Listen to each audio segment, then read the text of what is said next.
There is a silent negotiation that happens in every relationship you have. It happens at the dinner table, in the boardroom, and in your text messages. It is the negotiation of your value. Most of us think respect is something we have to earn, but the truth is, respect is something we must command. We teach people how to calculate our worth based on what we are willing to endure. If you settle for crumbs, you will starve.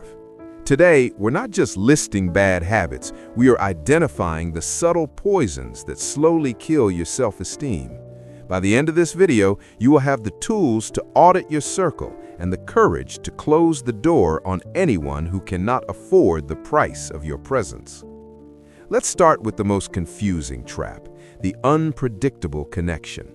Imagine buying a car that only starts when the weather is perfect. You wouldn't drive it. Yet we keep people in our lives who operate exactly like this. This isn't just about someone being busy. This is about reliability. When a person is hot and cold, showering you with attention one day and vanishing the next, they are not being mysterious. They are training you to become addicted to their validation. It's a psychological game called intermittent reinforcement.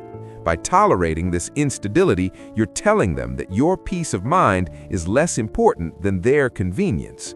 Stability is the bare minimum requirement for entry into your life. Have you ever been handed an insult wrapped in a smile? This is like a Trojan horse. It often happens in public or group settings. Someone makes a sharp comment about your insecurities, but follows it up with, "I'm just kidding," or "Don't be so sensitive." This is not humor, it is hostility disguised as playfulness. It is a strategic move to lower your status in the social hierarchy while maintaining plausible deniability. If you accept this, you accept the role of the punchline. The moment you feel that sting, stop the conversation. Do not laugh along to keep the peace. When you laugh at an insult directed at you, you are participating in your own degradation. Time is the only non-renewable resource you possess.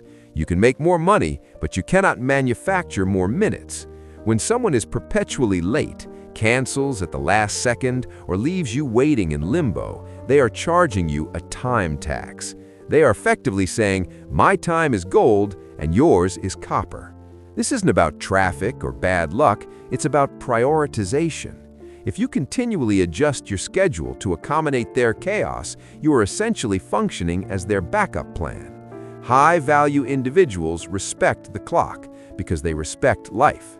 Stop waiting. If they miss the window, the door closes. Communication is supposed to be a tennis match, a back-and-forth exchange, but for some, it is a solo performance.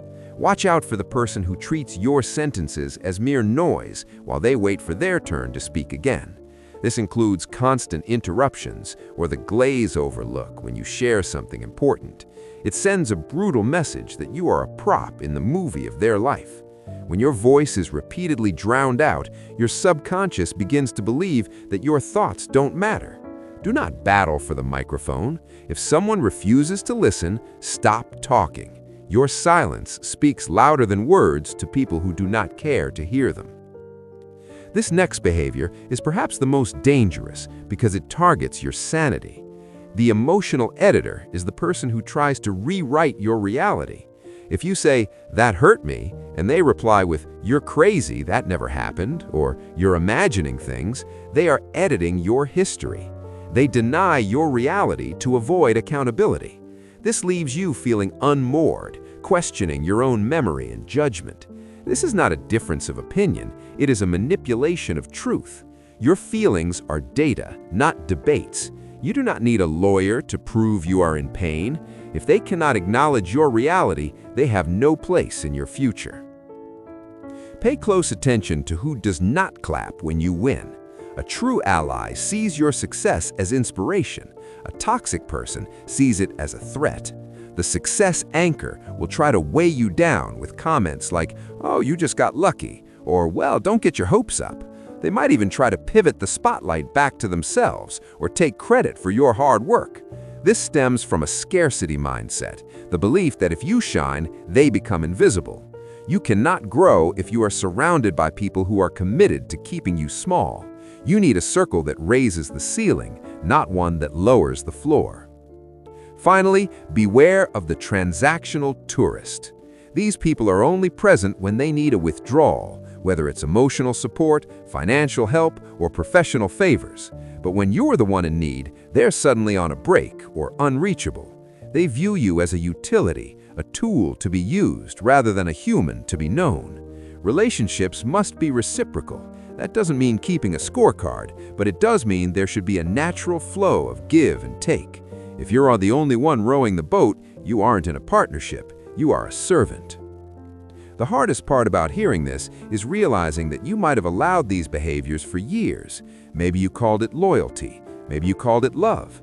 But tolerating disrespect doesn't make you a saint, it makes you a doormat. Realizing your worth is an inside job. It requires the willingness to be disliked.